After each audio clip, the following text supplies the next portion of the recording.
Hello, this is Joe with Just Below Average Model Cars, bringing you my under 1,000 subscriber group build, sponsored by Mike at Model Speedworks. Finally. With 1 day to spare, I got my 1975 Matador, Penske Matador, Bubby Allison race car done. And wasn't without its problems, but I think it turned out pretty good. So let's go over what we did with this car.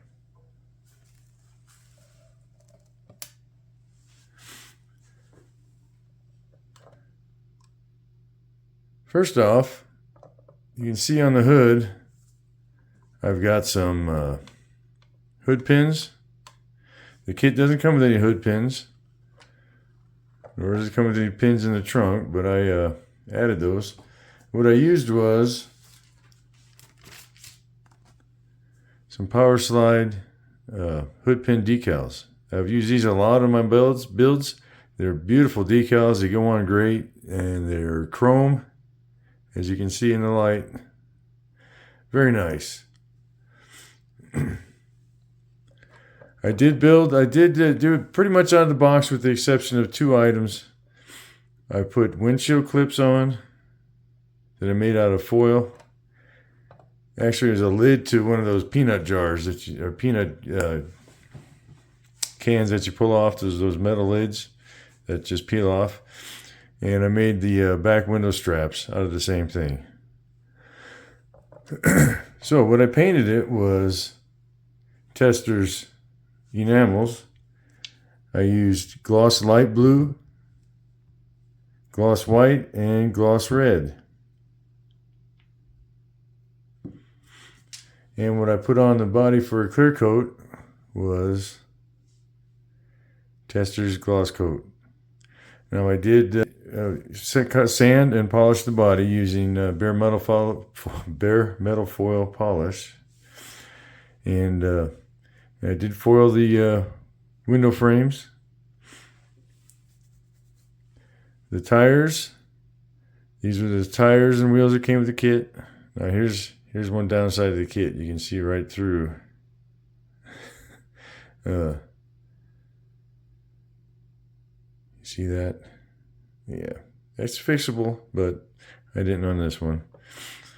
I used this pen that I found at the dollar store. I did find another pen. I found another one. I was talking about it when I made one of my update videos. I found another pen, but these work great for painting the wheels, the tires, the letters on the tires, and then I used Testors dull coat over the top to protect it because they'll scratch off pretty easy. And I just used Tamiya black wash in the wheel, and that was that. On the interior, speaking, the decals on the outside worked out great. As you can see a little bit, there's a little bit of yellowing in the film between the letters. When you're on the white, you can see it. You really can't tell on the others. But the date code on the back of the decals was, I think, April of '95. And they went on perfect. I had a little trouble with this one. I folded it up, but I managed to get it unfolded, and it came out good. They are a little small, like this Coca-Cola logo is a little small compared to the pictures I've seen of the real car. But came out nice. Now the interior, I showed interior pictures before on one of my earlier videos. Interior came out nice. I did sand off. I don't know if we can be able to get that in there. Let's see if we can get that. Yeah, you can see it a little bit. Maybe I'll put a picture in there. I'll overlay a picture of the interior up here. I did sand off the molded in gauges and cut a piece of styrene, and I used this decal sheet from Go for Racing for the gauge package.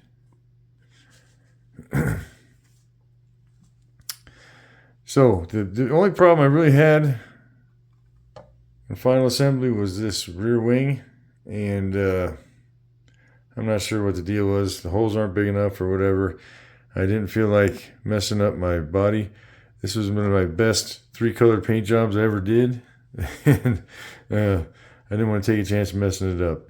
And of course I put it on after the clear coat and everything else. So let's take a look at the bottom. Got the white drive shaft. There is no drive shaft safety loop. I guess I should have put one on there. Should have put one about here. Would have been a good place to put a safety loop. If I build one of these ever again, if I ever find another one, or if we re-release it, maybe I'll do that. Not much detail in the front suspension. It does have the sway bar link up to the front suspension, but there's no really A-arm detail or anything up there. The hood fits pretty good. You have to kind of snap it in. There's holes here. Oops.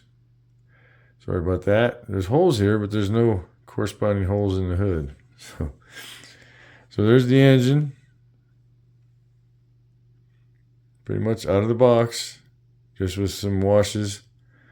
I painted the engine block metallic blue because I didn't have a turquoise blue. EMC motors were painted this beautiful turquoise blue color, but I didn't have it, so painted the valve covers flat black. And there you have it. It's pretty much out of the box.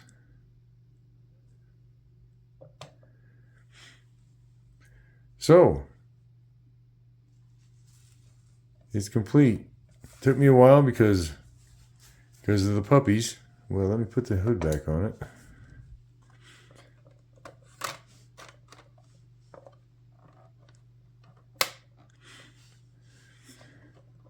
Well, I forgot to show you the front end. Came up pretty good. There's that little divot as a reminder to be careful when you're using the Dremel tool, even a battery operated one.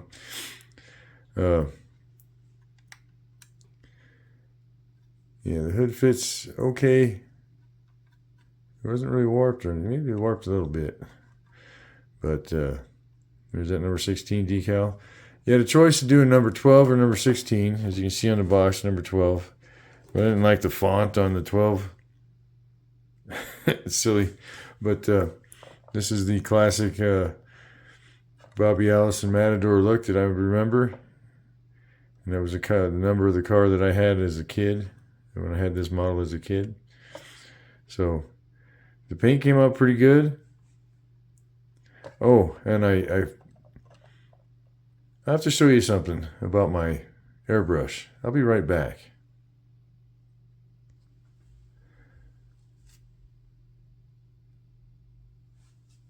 Now here's the airbrush I used.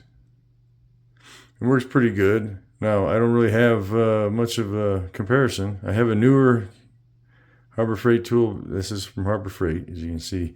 I have a newer one that I haven't used yet that's a gravity feed. But remember I was saying it was sputtering whenever I was painting. Something ain't right here. Anyways, I cleaned it out and it was still sputtering, but what I found was that this whatever this is called was not tight. It was about like right here. And I tightened that up and wow, it worked great after that.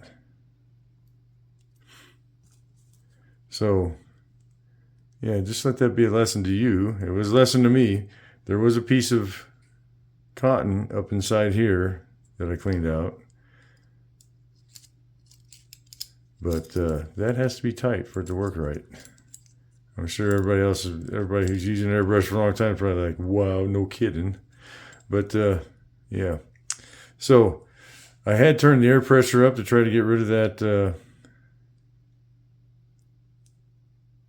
that sputter out of it, but it didn't work. And I should have turned it back down after I fixed that because it was coming out really good.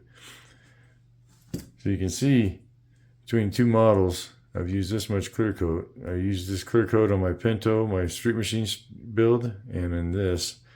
So I probably put 4 coats on this with the dull coat, or the gloss coat. And as you can see, after a little bit of polishing, it came out pretty good. A little bit of color sanding. It took me about maybe half hour to get it this good. The hood turned out really good. Anyways, let's take this outside to see how it looks outside. We got a sunny day for a change.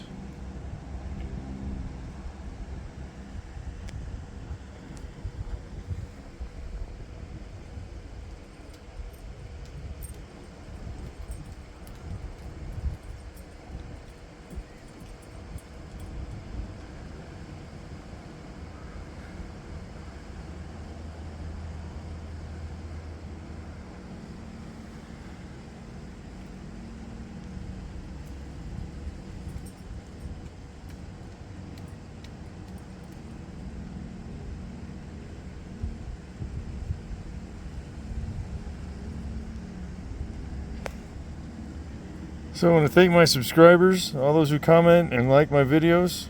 I appreciate the people watching. If you aren't subscribed, please subscribe, and don't forget, I've got a shop card. Check my profile out, and I'll put it in the description, my email address, if you want a shop card for me. Thank you. Thank you to all those, and thanks to Mike for sponsoring the Under 1,000 group build. Didn't get me to 1,000, but that's okay. Didn't expect it to. Just was fun to participate, and you all have a nice day.